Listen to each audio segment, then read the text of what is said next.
Colour wheel നമ്മൾക്ക് എപ്പോഴും ഓർഡറിൽ പഠിച്ചു വയ്ക്കാൻ ബുദ്ധിമുട്ടായിരിക്കും.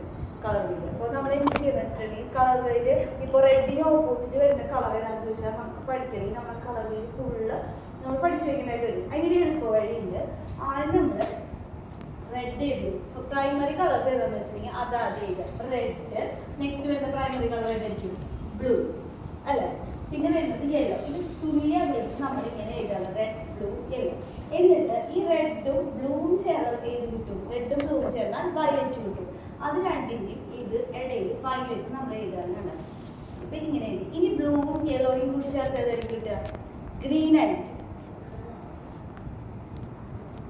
ഇനി റെഡും യെല്ലോയും കൂടി ചേർത്ത് ഏതായിരിക്കും കിട്ടുക? ഓറഞ്ച് ആയിരിക്കും കിട്ടുക. അത് നമ്മൾ ഇതിൻ്റെ നടുവിൽ കണ്ടാ. ഇപ്പം നമുക്ക് കിട്ടിക്കുന്നത് 6 കളേഴ്സാണ്. ഇപ്പം നമുക്ക് സെക്കൻഡറി കളേഴ്സ് കിട്ടി. ഇനി ടേർഷ്യറി കളേഴ്സാണ് നമുക്ക് കിട്ടുന്നത് ഓർഡറിൽ. അപ്പം നമുക്ക് ആദ്യം 75% പ്രൈമറി കളറും സെക്കൻഡറി കളറിൻ്റെ 25% നമ്മൾ ചേർക്കുന്നത്. അപ്പോൾ ബ്ലൂവും വയലറ്റും കൂടി ആവുമ്പോൾ നമ്മൾ ആലോചിക്കുക ബ്ലൂ വയലറ്റ് ആയിരിക്കും ഇവിടെ വരും. BV എന്നാണ് ഞാൻ എഴുതുന്നത്, ബ്ലൂ വയലറ്റ്. ഇവിടെ റെഡും വയലറ്റും കൂടി വരുമ്പോൾ റെഡ് വയലറ്റ് RB ആണ്. ഇവിടെ റെഡും ഓറഞ്ചും കൂടി വരുമ്പോൾ റെഡ് ഓറഞ്ച് ആയിരിക്കും ഇവിടെ വരിക. ഓറഞ്ചും യെല്ലോയും വരുമ്പോൾ പ്രൈമറി കളർ യെല്ലോയാണ് ഇവിടെ വരുന്നത്. അപ്പോൾ യെല്ലോ ഓറഞ്ച് ആയിരിക്കും ഇവിടെ വരിക. നെക്സ്റ്റ് യെല്ലോ ഗ്രീൻ കണ്ടോ, യെല്ലോ ഗ്രീൻ. യെല്ലോ ഗ്രീനിലെ പ്രൈമറി കളർ യെല്ലോയാണ്. അപ്പോൾ ഫസ്റ്റ് യെല്ലോ എഴുതണം, യെല്ലോ ഗ്രീൻ.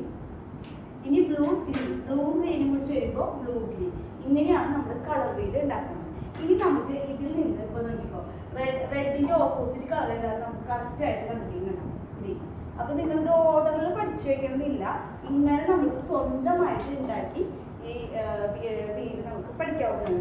അതേപോലെ ഇപ്പോൾ റെഡിൻ്റെ ഓപ്പോസിറ്റ് കളർ നമ്മൾ പറയുന്നതായിരിക്കും കോംപ്ലിമെന്ററി കളേഴ്സ് എന്നാണ് പറയുക.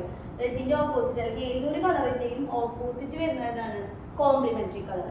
ഇനി സ്പ്ലിറ്റ് കോംപ്ലിമെന്ററി നിങ്ങൾക്ക് അറിയായിരിക്കുന്നതായിരിക്കും. സ്പ്ലിറ്റ് കോംപ്ലിമെന്ററി എന്ന് പറഞ്ഞിട്ടുണ്ടെങ്കിൽ ഒരു കളറിന്റെ ഓപ്പോസിറ്റ് വരുന്നതിന്റെ 20 വരുന്ന കളർ. ഇങ്ങനെയൊക്കെ ചോദിച്ചിട്ടുണ്ടെങ്കിൽ ഈ കളർ റെഡിന്റെ സ്പ്ലിറ്റ് കോംപ്ലിമെന്ററി കളേഴ്സ് ഏതാണെന്ന് ചോദിച്ചിട്ടുണ്ടെങ്കിൽ നിങ്ങൾക്ക് പറയാൻ പറ്റുന്ന ബ്ലൂ ഗ്രീൻ യെല്ലോ ഗ്രീൻ. അതിന് നിങ്ങൾ ഈ കളറിന്റെ എങ്ങനെ ഉണ്ടാക്കണേന്ന് പഠിച്ചു വെച്ചാൽ നമുക്ക് പറയാൻ പറ്റുള്ളൂ. അതേപോലെ തന്നെ ബാക്കിയുള്ള ടേംസ് ഒക്കെ നിങ്ങൾക്ക് അറിയാമെന്ന് പറയുമ്പോൾ വീണ്ടും പറയുന്നുണ്ടോ? അനലോഗസ് കളർ സ്കീം എന്താണെന്നോ അതിന് പറയുന്നുണ്ടോ? അനലോഗസ് കളർ സ്കീം എന്താണെന്ന് അറിയാം നിങ്ങൾക്ക്? അനലോഗസ് കളർ സ്കീം എന്ന് പറഞ്ഞിട്ടുണ്ടെങ്കിൽ ഒരു കളർ, അതായത് ഇപ്പോൾ ഞാൻ റെഡ് വയലറ്റ്, റെഡ് ഓറഞ്ച്, ഈ 3 കളേഴ്സും കൂടി എടുക്കാണ്. തൊട്ടടുത്ത് കിടക്കുന്ന 3 കളേഴ്സ് അതിൽ കോമൺ ആയിട്ട് ഏതെങ്കിലും കളർ വേണം. ഇതിനെയാണ് നമ്മൾ എന്ത് പറയുക? അനലോഗസ് കളർ സ്കീം അല്ലെങ്കിൽ similar colour scheme, family colour scheme എന്ന് പറയുന്നത്. കോമൺ ആയിട്ട് ആളുണ്ടാവും. തൊട്ടടുത്ത് കിടക്കുന്ന 3 കളേഴ്സാണ് ഫാമിലി, സിമിലർ, അനലോഗസ് എന്ന പേരിൽ അറിയപ്പെടുന്നത്. പിന്നെ മോണോക്രോമാറ്റിക് എന്ന് പറയുന്നത് നിങ്ങളെല്ലാവരും ശ്രദ്ധിച്ചിട്ടുണ്ടാവും. മോണോക്രോമാറ്റിക് എന്ന് പറഞ്ഞിട്ടുണ്ടെങ്കിൽ ഒരു കളറിൽ white, black, grey colour add ചെയ്തിട്ട് കൂട്ടിയും കുറച്ചും വരുന്നതിനെയാണ് നമ്മൾ മോണോക്രോമാറ്റിക്. ഇതന്നെ പോളിക്രോമാറ്റിക് ഉണ്ട്, അത് ഒന്നിലധികം കളേഴ്സാണ്. പോളി എന്ന് പറഞ്ഞാലല്ലോ ഒന്നിലധികം, മോണോ എന്ന് പറഞ്ഞിട്ടുണ്ടെങ്കിൽ 1. അതാണ് വ്യത്യാസം. കളർ തിയറി നന്നായി പഠിച്ചു വെച്ച് പോയിട്ടുണ്ടെങ്കിൽ 3-4 മാർക്ക് കളർ തിയറിക്ക് തന്നെ കിട്ടും. ഇല്ലുസ്ട്രേഷന് മെയിനായിട്ട് വരുന്ന സംഭവമാണ് കളർ തിയറി എന്ന് പറയുന്നത്. കളർ തിയറി ഇമ്പോർട്ടൻ്റ് ആയിട്ട് നിങ്ങൾ പഠിച്ചു വെക്കുന്ന സാധനമാണ്. ഇല്ലുസ്ട്രേഷന് മെയിനായിട്ട് വരുന്ന സംഭവങ്ങൾ കളർ തിയറിയിലാണ്. സംഭവങ്ങൾ ഞാൻ പറയാം. ഇൻലേ എന്ന് പറഞ്ഞാൽ എന്താണ് പറയാൻ പറ്റും? ഇൻലേ എന്ന് പറഞ്ഞാൽ വസ്ത്രത്തിൽ നമ്മൾ അധികമായിട്ടിടുന്ന തയ്യൽ തുമ്പ് എന്നാണ് പറയുന്നത്. അപ്പം ഞാൻ ഏറ്റവും തുമ്പത്തിൽ കൂടി എനിക്ക് അടിച്ച് കഴിഞ്ഞിട്ടുണ്ടെങ്കിൽ എനിക്കത് കുറച്ച് വണ്ണം കൂട്ടാൻ, ഭയങ്കര വണ്ണമല്ല, എന്തെങ്കിലും രീതിയിൽ തുമ്പത്തിൽ കൂടി അടിച്ചു കഴിഞ്ഞാൽ എനിക്ക് പറ്റില്ല. അപ്പം അതിലധികമായിടുന്ന തയ്യൽ തുമ്പിനെയാണ് നമ്മൾ എന്ത് പറയുന്നത്? ഇൻലേ എന്ന് പറയുന്നത്. അത് 1.25 സെന്റിമീറ്റർ ആണ് സാധാരണ നമ്മുടെ ആൾ. എത്രയാണ്? 1.25 സെന്റിമീറ്റർ. അതേപോലെ തന്നെ നിങ്ങൾക്ക് തെറ്റാവുന്ന ഒരു കാര്യമാണ് ടേണിങ് എന്ന് പറയുന്നത്. ടേണിങ് എന്ന് പറഞ്ഞിട്ടാണ് ടേണിങ് എന്ന് പറഞ്ഞിട്ടുണ്ടെങ്കിൽ അടിവശം നമ്മളൊരു വസ്ത്രം എടുക്കുമ്പോൾ അതിൻ്റെ പാവാടയൊക്കെ നമ്മൾ ചില പേര് അത് മടക്കി കുറച്ച് തയ്ച്ചിട്ടുണ്ടായിരിക്കും ഉൾഭാഗം. അതിൻ്റെ ആവശ്യാനുസരണം നമുക്ക് അതിൻ്റെ ഇറക്കം കൂട്ടിയെടുക്കാം. അതിനെയാണ് നമ്മൾ എന്ത് പറയുക? ടേണിങ്. ഇറക്കം കൂട്ടാൻ വേണ്ടി ഉപയോഗിക്കുന്നതാണ് ടേണിങ് എന്ന് പറയുന്നത്. പിന്നെ മാർജിൻ എന്ന് പറയുന്നത്. ഇത് 3ഉം ഏകദേശം ഒരേ ടേമാണ് വരുന്നത്. മാർജിൻ എന്ന് പറഞ്ഞിട്ടുണ്ടെങ്കിൽ ഈ തയ്യൽ തുമ്പല്ലാണ്ട് ഒരാൾ വണ്ണം വെക്കുകയാണെങ്കിൽ നമ്മൾ എക്സ്ട്രാ കൂട്ടിയിടുന്നതാണ്. ഇപ്പോൾ നന്നായി തടി വെക്കാൻ സാധ്യതയുള്ള ഒരാളാണെങ്കിൽ അയാൾക്ക് വേണ്ടിയിട്ട് നമ്മൾ കുറച്ച് കൂട്ടിയിടും. അതാണ് മാർജിൻ എന്ന് പറയുന്നത്. അത് 2.25 സെന്റിമീറ്റർ തൊട്ടിട്ട് 3.25 സെന്റിമീറ്റർ ആണ്. 2.5 സെന്റിമീറ്റർ തൊട്ട് 3.25 സെന്റിമീറ്റർ വരെയാണ് നമ്മൾ അത് ഇടുന്നത്. Next belt. പോക്കറ്റുകൾ മെയിൻ ആയിട്ട് എത്ര തരം നിങ്ങൾക്ക് അറിയാം? പോക്കറ്റ്സ് വരുന്ന ഒരു ക്വസ്റ്റ്യൻ ആണ്. പോക്കറ്റ് എത്ര തരം പോക്കറ്റ് ഉണ്ടാവും? മെയിൻ ആയിട്ട് 3 തരം പോക്കറ്റ്സ് ആണല്ലോ. സാധാരണ നമ്മൾ ഉപയോഗിക്കുന്ന പോക്കറ്റിന് പറയുന്നതാണ് പാച്ച് പോക്കറ്റ്. എന്താണ് പാച്ച് പോക്കറ്റ്? പാച്ച് പോക്കറ്റ് എന്ന് പറഞ്ഞിട്ടുണ്ടെങ്കിൽ നമ്മൾ ഇതിന്റെ മുകളിൽ വെച്ച് പിടിപ്പിക്കുകയാണ് ചെയ്യുന്നത്, പാച്ച് ചെയ്ത് വെക്കുകയാണ്. അതാണ് പാച്ച് പോക്കറ്റ് എന്ന് പറയുന്നത്. അത് പല ഷേപ്പിലുണ്ടാവും. സ്ക്വയറിൽ വെക്കുന്നവർ, ഇങ്ങനെ റൗണ്ട് ഷേപ്പിൽ വെക്കുന്നുണ്ടാവും, ഡയഗണൽ ആയിട്ടൊക്കെ വെക്കുന്നവരുണ്ടാവും. അതല്ലാണ്ട് വേറൊരു പോക്കറ്റ് ഉണ്ട്, ഒന്നും കാണാത്ത തരത്തിലുള്ള പോക്കറ്റുകളുണ്ട്. അതായത് ഫുള്ള് ഉള്ളിലായിട്ട് കിടക്കുന്ന പോക്കറ്റുകളുണ്ട്. അതും അല്ലാണ്ട് മൗത്ത് മാത്രം പുറത്ത് കിടക്കുന്ന പോക്കറ്റുകളുണ്ട്. അതാണ് വെൽറ്റ് പോക്കറ്റ്. എന്താണ് വെൽറ്റ് പോക്കറ്റ്? ആ മൗത്ത് അതിൻ്റെ ഒരു കീറിൽ മാത്രമേ പുറത്ത് കാണുള്ളൂ, ഫുള്ള് ബാക്കി ഉള്ളിലായിരിക്കും. അതാണ് വെൽറ്റ് പോക്കറ്റ് എന്ന് പറയുന്നത്. Belt pocket. ബെൽറ്റ് എന്ന് പറഞ്ഞിട്ടുണ്ടെങ്കിൽ ബെൽറ്റ് പോക്കറ്റ് നിർമ്മിക്കുമ്പോൾ പോക്കറ്റിന്റെ ഓപ്പണിങ്ങിൽ പ്രത്യേകം ഫ്ലാപ്പ് അല്ലെങ്കിൽ സ്ട്രിപ്പ് വെക്കുന്നതിനെ ബെൽറ്റ് എന്ന് പറയുന്നത്. ആ പോക്കറ്റ് വെക്കുമ്പോൾ നിങ്ങൾ കണ്ടിട്ടുണ്ടാവും ഒരു പൈപ്പിംഗ് പീസ് പോലെയൊക്കെ വെക്കുന്നത് ഭംഗിക്ക്. അതിനെയാണ് ബെൽറ്റ് പീസ് അഥവാ ബെൽറ്റ് എന്ന് പറയുന്നത് കേട്ടോ. കോട്ടിലൊക്കെ ഉപയോഗിക്കാറുണ്ട് ഈ മൗത്ത് കാണുമ്പോൾ പ്രത്യേകം പീസ് വെച്ചിട്ട്. അതിനെയാണ് ബെൽറ്റ് പീസ് എന്ന് പറയുന്നത്. Next went. വെന്റ് എന്ന് പറഞ്ഞാൽ ഈ കോട്ടുമായി ബന്ധപ്പെട്ട് വരുന്ന ഒരു സംഭവം തന്നെയാണ് വെന്റ്. അത് ഒരു ഓപ്പണിംഗ് ആണ്. നമ്മൾ കോട്ടൊക്കെ ഇടുമ്പോൾ ഈ ഭാഗത്ത് ഒരു ഓപ്പണിംഗ് കണ്ടിട്ടുണ്ടായിരുന്നു, ഓവർലാപ്ഡ് ഓപ്പണിംഗ്, അല്ലാത്ത ഓപ്പണിംഗ് ഒക്കെ ഇല്ല. അതിനെയാണ് വെന്റ് എന്ന് പറയുന്നത്. പുറകുവശത്തായിട്ട് വരുന്ന ഓപ്പണിംഗ്. അതിന്റെ ടേം ഇങ്ങനെയാണ് വരിക: കോട്ടിന്റെ വശങ്ങളിലോ പുറകിലോ നൽകുന്ന ഓവർലാപ്ഡ് ഓപ്പണിംഗ്. കോട്ടിന്റെ സൈഡിലോ ബാക്കിലോ നൽകുന്ന ഓവർലാപ്ഡ് ഓപ്പണിംഗ് ആണ് വെന്റ് എന്ന് പറയുന്നത്. ഇനി ഡമ്മി. ഡമ്മി ഡ്രസ് ഫോം തമ്മിൽ എല്ലാവർക്കും തെറ്റാറുണ്ട്. എന്താണ് ഡമ്മി, എന്താണ് ഡ്രസ് ഫോം? പറയാൻ പറ്റുമോ? അറിയില്ല. നിങ്ങൾ പഠിക്കുന്ന സമയത്ത് ഇനി അതുപോലെ ഡ്രസ് ഫോം ഉണ്ടാവില്ല, അതിന് എന്തുണ്ടാവില്ല? തല ഉണ്ടാവില്ല, അതിൻ്റെ ഒരു ബോഡി മാത്രമേ ഉണ്ടാവും. ബോഡി എന്ന് പറഞ്ഞാൽ ഇത്ര വരെ ഉണ്ടാവും, കാലുകൾ ഉണ്ടാവില്ല ഡ്രസ് ഫോമിൽ. സോ ഇവിടെ നിന്ന് ഇതുവരെയുള്ളത് ഭാഗം മാത്രമേ ഉണ്ടാവുള്ളൂ. അത് സ്പോഞ്ച് കൊണ്ട്, ക്യാൻവാസ് കൊണ്ട്, കമ്പി കൊണ്ടൊക്കെ നിർമ്മിച്ചിട്ടുള്ളതാണ് ഡ്രസ് ഫോം. അളവെടുക്കുന്നതിനും ഫിറ്റിംഗ് നോക്കുന്നതിനും വേണ്ടിയിട്ടാണ് ഡ്രസ് ഫോം ഉപയോഗിക്കുന്നത്. എന്നാൽ ഡമ്മി അങ്ങനെയല്ല. അത് മനുഷ്യ ശരീരാകൃതിയിൽ തലയൊക്കെ ചിലപ്പോൾ ഉണ്ടാവും, കൈ ഉണ്ടാവും, കാലുണ്ടാവും. ആ രീതിയിൽ നിർമ്മിച്ചിരിക്കുന്നതാണ് എന്ത് ഡമ്മി എന്ന് പറയുന്നത്. പൂർത്തീകരിച്ച വസ്ത്രം പ്രദർശിപ്പിക്കുന്നതിന് വേണ്ടിയിട്ടാണ് ഡമ്മി യൂസ് ചെയ്യുന്നത്. മറ്റ് പ്രദർശിപ്പിക്കാൻ യൂസ് ചെയ്യില്ല. എന്ത് ചെയ്യാനായിരിക്കും? അളവെടുക്കുന്നതിനും ജസ്റ്റ് ഫിറ്റിംഗ് കറക്റ്റ് ആണോ നോക്കുന്നതിനും മാത്രമേ ഉപയോഗിക്കുള്ളൂ. എന്നാൽ ഡമ്മി അങ്ങനെയല്ല, മനുഷ്യ ശരീരത്തിന്റെ ആകൃതിയിൽ നിർമ്മിക്കുന്നു. പിന്നെ പൂർത്തീകരിച്ച വസ്ത്രം പ്രദർശിപ്പിക്കുന്നതിന് വേണ്ടിയിട്ടും ഡമ്മി യൂസ് ചെയ്യുന്നുണ്ട്. പ്ലാക്കറ്റ്. പ്ലാക്കറ്റ് എന്താണെന്ന് നിങ്ങൾ പഠിച്ചിട്ടുണ്ടോ? ഇല്ല അല്ലെ? ഉണ്ടോ? എന്താണ്? പറഞ്ഞോ പറഞ്ഞോ ചെലപ്പോട്ടില്ല. ഓപ്പണിംഗ് എന്ന് നമുക്ക് പറയാനുണ്ട്. പൂർത്തീകരിച്ച തുറപ്പിനെയാണ് നമ്മൾ എന്ത് പറയുന്നത്? പ്ലാക്കറ്റ്സ് എന്ന് പറയുന്നത്. ഈ പ്ലാക്കറ്റ്സ് ഓപ്പണിംഗ് തെറ്റിപ്പോവാൻ സാധ്യത. ഓപ്പണിംഗ് എന്ന് പറയുമ്പോൾ വസ്ത്രം എളുപ്പത്തിൽ ഇടാൻ വേണ്ടി, കറക്റ്റ് ഫിറ്റിംഗ് കിട്ടാൻ വേണ്ടി നമ്മൾ ഉപയോഗിക്കുന്ന ഓപ്പണിങ്സ്. ചെറിയ ടെക്നിക്കലായിട്ട് പറയുകയാണെങ്കിൽ വസ്ത്രം ആയാസരഹിതമായി ധരിക്കാൻ ശരീരത്തിനും ശരിയായ രീതിയിൽ ചേർന്നിരിക്കുന്നതിനും ഉപയോഗിക്കുന്ന തുറപ്പാണ് ഓപ്പണിങ്സ് എന്ന് പറയുന്നത്. ഈ തുറപ്പ് തന്നെ പൂർത്തീകരിച്ച രീതിയിലാക്കുമ്പോഴാണ് ഇതെന്തായി മാറ്റുന്നത്? പ്ലാക്കറ്റ്സ് ആയിട്ട് മാറ്റുന്നത്. പല തരത്തിലുള്ള പ്ലാക്കറ്റ്സ് ഉണ്ട്. ഇപ്പോൾ നിങ്ങൾ പഠിച്ചിട്ടുണ്ടാവും. പ്ലാക്കറ്റ്സും ഒരു ക്വസ്റ്റ്യൻ ആയിട്ട് വരുന്നതാണ് മെയിനായിട്ട്. കണ്ടിന്യൂസ് പ്ലാക്കറ്റ്, മിറ്റൽ പ്ലാക്കറ്റ്സ്, ഇതൊക്കെ നിങ്ങൾ എക്സാം നിങ്ങളുടെ റെക്കോർഡിലേക്ക് ഫസ്റ്റ് ഇയറിൽ നിങ്ങൾ പഠിച്ചിട്ടുണ്ടോ? ഇല്ലേ? അപ്പം ഞാൻ ഇതിനെ കുറിച്ച് പറയാം. എന്താണ് മിറ്റേഡ്? ഈ എന്താണ് മിറ്റേഡ് എന്ന് ചോദിക്കില്ല. മിറ്റേഡ് ഓപ്പണിംഗ് ഉപയോഗിക്കുന്നത് എന്തിനാണെന്നാണ് ചോദിക്കുക. സാധാരണ നമ്മൾ ഉപയോഗിക്കുന്നത് ജുബ്ബ, കാലിദാർ കുർത്ത തയ്ക്കുന്നതിനാണ് മിറ്റേഡ് അല്ലെങ്കിൽ ടൈലേർഡ് ഓപ്പണിംഗ് ഉപയോഗിക്കുന്നത്. ചിലപ്പോൾ നമ്മൾ കഫിന് ഉപയോഗിക്കാറുണ്ട്. ഏതിനാണ്? ടൈലേർഡ് ഓപ്പണിംഗ് അല്ലെങ്കിൽ മിറ്റേഡ്. ടൈലേർഡ് തന്നെയാണ് മിറ്റേഡ് എന്ന് പറയുന്നത്. ജുബ്ബ, കാലിദാർ കുർത്ത, അതേപോലെ തന്നെ കഫ്. ചില കഫുകൾക്കും ഇങ്ങനെ വി ഷേപ്പിൽ നിങ്ങൾ കണ്ടിട്ടുണ്ടോ? ഇങ്ങനെ ഈ വി ഷേപ്പിൽ വരുന്നതാണ് ടൈലേർഡ് അല്ലെങ്കിൽ മിറ്റേഡ് ഓപ്പണിംഗ് എന്ന് പറയുന്നത് കേട്ടോ.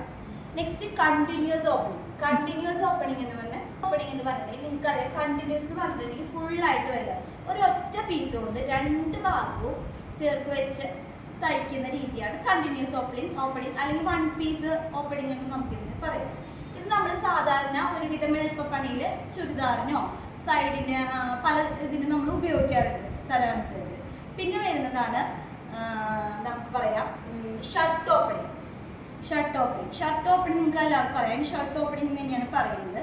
ഈ ഷർട്ട് ഓപ്പണിങ് എന്ന് പറയുമ്പോൾ എത്രയാണ്, ചിലത് നമുക്ക് ഫുൾ ഷർട്ട് ഫുൾ ഓപ്പണിങ് ആയിട്ടുണ്ടാവും, അല്ലാത്തത് ഇത്ര ഭാഗമൊക്കെ opening, half shirt, half open shirt എന്നൊക്കെ പറയുമ്പോൾ അത് എടുക്കുന്നത് എത്രയാണ് ക്വസ്റ്റ്യൻ വരാറുണ്ട്. 1/3 ചെസ്റ്റ് ആണ് എടുക്കാറ്. 1/3 ചെസ്റ്റ് ആണ് നമ്മൾ ഓപ്പണിങ് ആയിട്ട് എടുക്കാറ്, ഓപ്പണിങ് ലെങ്ത് ആയിട്ട് എടുക്കാറ് കേട്ടോ. അതാണ് ആലോചിച്ച് വെച്ചു.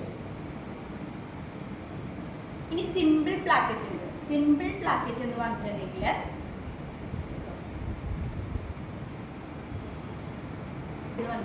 രണ്ട് പീസ് വെച്ചിട്ടാണ് ചെയ്യുന്നതാണ് സിമ്പിൾ പ്ലാക്കറ്റ്. ഒരു ഭാഗം ഇങ്ങനെ, ഒരു ഭാഗം ഇങ്ങനെ, അങ്ങനെ ചെയ്യുന്നതാണ് സിമ്പിൾ പ്ലാക്കറ്റ്. ഇതും ഒരുവിധം എല്ലാ വസ്ത്രങ്ങളിലും നമ്മൾ ഉപയോഗിക്കാറുണ്ട്. നെക്സ്റ്റ് വരുന്നതാണ് bound and faced placket. Bound and faced placket ഇത് നമ്മൾ സാധാരണ ബ്ലൗസുകൾക്ക് യൂസ് ചെയ്യുന്നതാണ്. ഹുക്കും ലൂപ്പും വെച്ച് യൂസ് ചെയ്യുന്നതോ അതാണ് ബൗണ്ട് ആൻഡ് ഫേസ്ഡ് പ്ലാക്കറ്റ്സ് പറയുന്നത്. ഇത് സാധാരണ ബ്ലൗസുകൾക്ക്, back open blouse, front open, ഇതിനൊക്കെ നമ്മൾ ഈ രീതിയിൽ ഹുക്ക് ഇട്ട് ചെയ്യുന്നത് ഇതാണ്. പിന്നെ വരുന്നതാണ് ഫ്ലൈ. സിബ് വെച്ചിട്ടുള്ള നിങ്ങൾക്ക് അറിയായിരിക്കും, നമ്മുടെ സാധാരണ ജീൻസ് പാൻസിനൊക്കെ യൂസ് ചെയ്യുന്ന ഫ്ലൈ ഓപ്പണിങ്. ഫ്ലൈ ഓപ്പണിങ്ങിൽ ഇമ്പോർട്ടൻ്റ് ആയ കാര്യം വെച്ചിട്ടുണ്ടെങ്കിൽ സാധാ ഫ്ലൈ തയ്ക്കുന്നതിന് വേണ്ടിയിട്ട് 5 പീസുകൾ വേണം. അടയാളപ്പെടുത്തിയിട്ടുള്ളൂ. സാധാരണ ഫ്ലൈ തയ്ക്കുന്നതിന് 5 പീസ് വേണം.